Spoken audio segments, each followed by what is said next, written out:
Hi, it's Fiestaro. Hello, Scorpio placement. So, this is your end of the month love reading. Okay, so, yeah, syempre, before tayo mag-start, kung hindi ka pa nakakapag-subscribe, please do subscribe and hit the notification bell para lagi po tayo maging updated sa mga mangyayari pa lang. Okay, so, Scorpio, Sun, Moon, Rising, and Venus.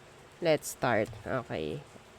Your reading. Okay. So, titingnan natin yung energy ni person mo. Okay? So, who is the person on your mind? Scorpio. The person on Scorpio's mind.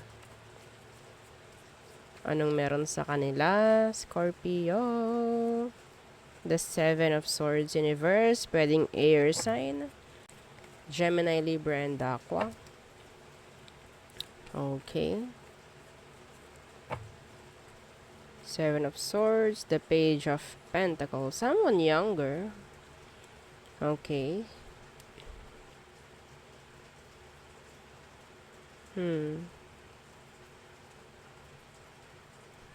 I think meron itong itinatagong katotohanan sa'yo na gustong gusto mong malaman talaga pero hindi niya sinasabi or hindi niya binibigyan talaga ng kalinawan.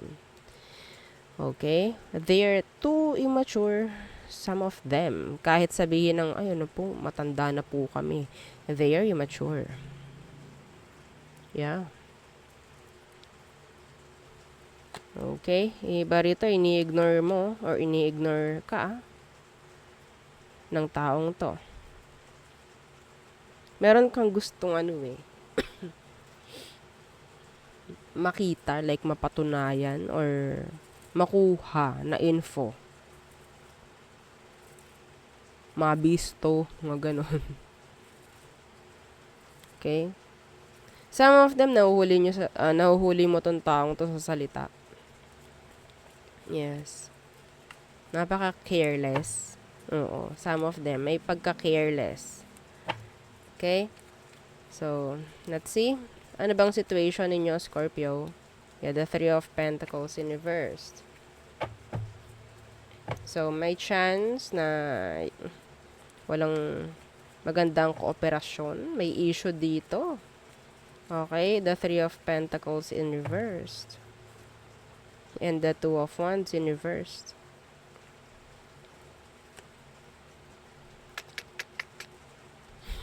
Kumaltak na lang no? Oh, sa pagkaltak kong yun, alam nyo ng pangit. Oh, di ba? Situation, parang talagang hinahayaan na. Meron ditong issue na nahahayaan na lang or hinahayaan na lang talaga na hindi na pinag-uusapan. Like, hindi tinatakel.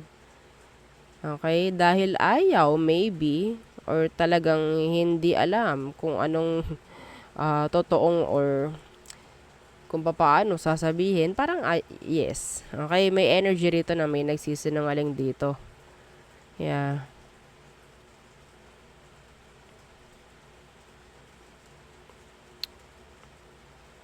Yeah, may third party involved here. Scorpio, may third party involved. Iba sa inyo, kausap mo pa rin to, ha? Yeah, kausap mo pa rin to.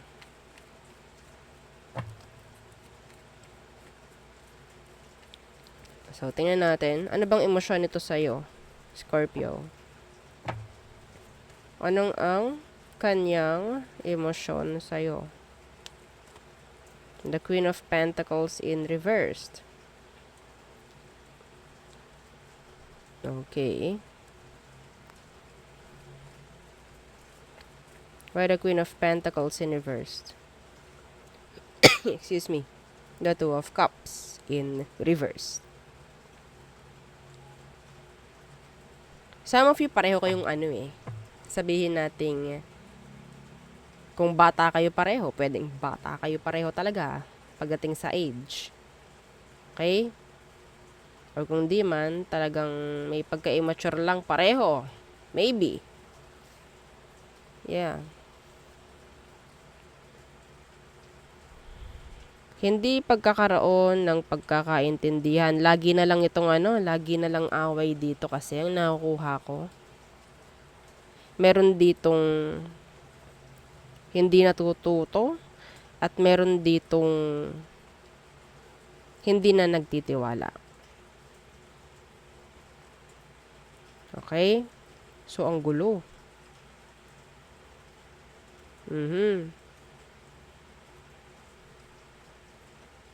Emotion niya, pagdating sa'yo, Scorpio, is pagod na. Okay? Pagod na. Kung pagod ka na, pagod na rin siya. Yeah. Malayo na ang damdamin ninyo sa isa't isa nito, Scorpio. Malayong malayo na. So, madalas ang away. Madalas ang sigawan dito.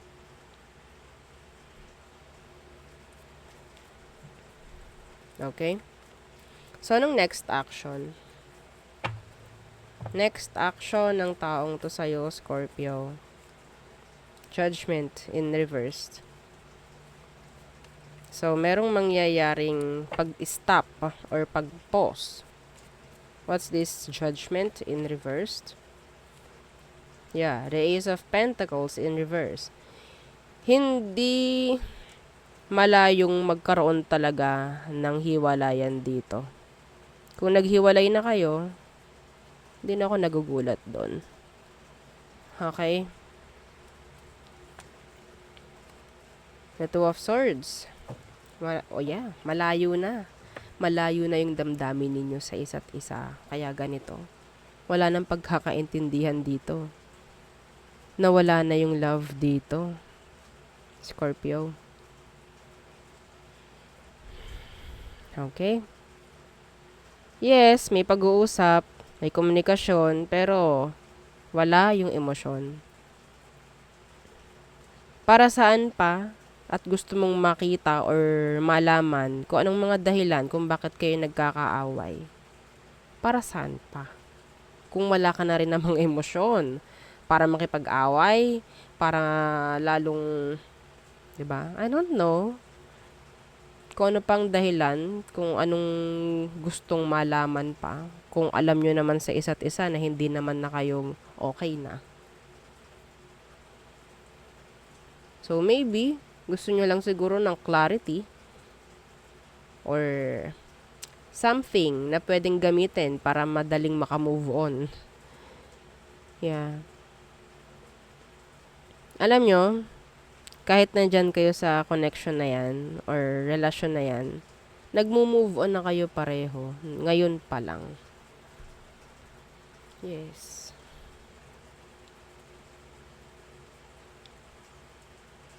Wala nang offer dito. Wala na. Next action is to cut the situation. Next action po niya ha. Yeah. I'm feeling na itong taong ito is meron ding hinanakit pagdating sa'yo, Scorpio. Okay? May pagkukulang ka rin dito. Yeah. Okay? Excuse me. So, anong outcome? So, may chance ng separation talaga. Okay? So, anong outcome? / advice kung meron.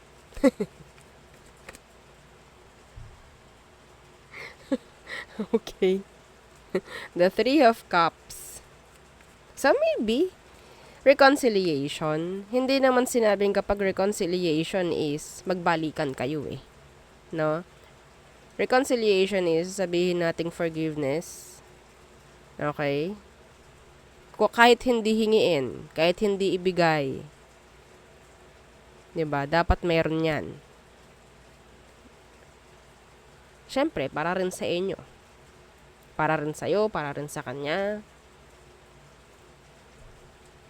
Okay, the Three of Cups. Yeah, see? The Lovers in reverse. I told you. Hindi naman sinabing kapag reconciliation is magkakabalikan kayo. Oh, 'di ba? Lovers in reverse. Para lang kasi magkaroon kayo ng kagaanan, no? Sa inyong, ang tawag dyan, sa puso, 'di ba? Mas magiging madali if ever. Kung patatawarin mo yung tao, kung tatanggapin mo yung sitwasyon. Kasi yun nga hindi naman sa lahat na ibibigay yung closure, hindi na ibibigay yung clarity, 'di ba? So, kapag nga ganun ang nangyari, anong pwede mong gawin? Ikaw na mismo yung magbibigay nun sa'yo. Kung anong hinahanap mo, nasa tingin mong kailangan mo at hindi nila maibigay, ikaw na ang magbigay sa sarili mo. Yes. Wala tayong magagawa. Wala tayong magagawa kung ayaw niya magbigay ng closure, kung ayaw niya magbigay ng clarity or whatsoever na gusto mo. 'Di ba? Minsan nga kapag naghihintay tayo ng ganyan, hindi tayo maka-move on. So, paano kung hindi siya magbigay? At ang gusto mo is magbigay siya para maka-move on ka. Ang hirap nun. Damay-damay na. 'Di ba? Bababa ang frequency mo. Bababa ang energy mo. May stress ka. Gusto mo ba nun? Ayaw natin nun. Oo, ayaw ko rin. Kasi yun din ang maririd ko. Ha? Okay. So, please naman. Ha? Ganda-gandahan nyo naman. Oo, ang ating... ang inyong sitwasyon para maganda ang ating reading. O, diba? Saan ba kukuha ng energy? Sa inyo lang din namang mga nanonood. Okay? So, yeah. Reconciliation. Ang nakikita ko rito, kung hindi naman talaga kayo magtugma or mag-align ng taong ito. 'Di ba? Kung wala na talaga as in. Hindi na mag-work out, wala nang mangyari. Talagang ulats na, talo na, lugi na. No? Kasama papato, o 'di ba? Wala na. Forgiveness. Isipin mo, humihingi sa'yo ng patawad or kung ano man. Yung tao. Tapos patawarin mo siya. Ganon. Ganon lang. Wala tayong magagawa. Kung ayaw nyo, edi mag-stay tayo doon sa energyng mababa. Ganon lang naman yun. Kung ayaw ninyo, may hatred kayo sa puso nyo. Yeah. Mahihirapan kayo, musad nun. Mabigat. Maganit. Para kayong nagbabike na nakapreno kayo. Ganon. No?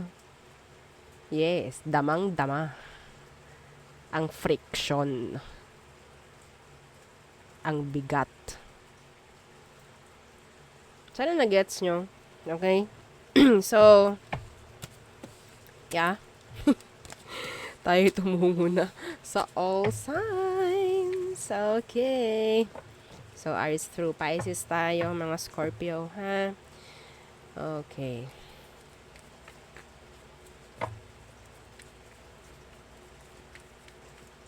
Okay.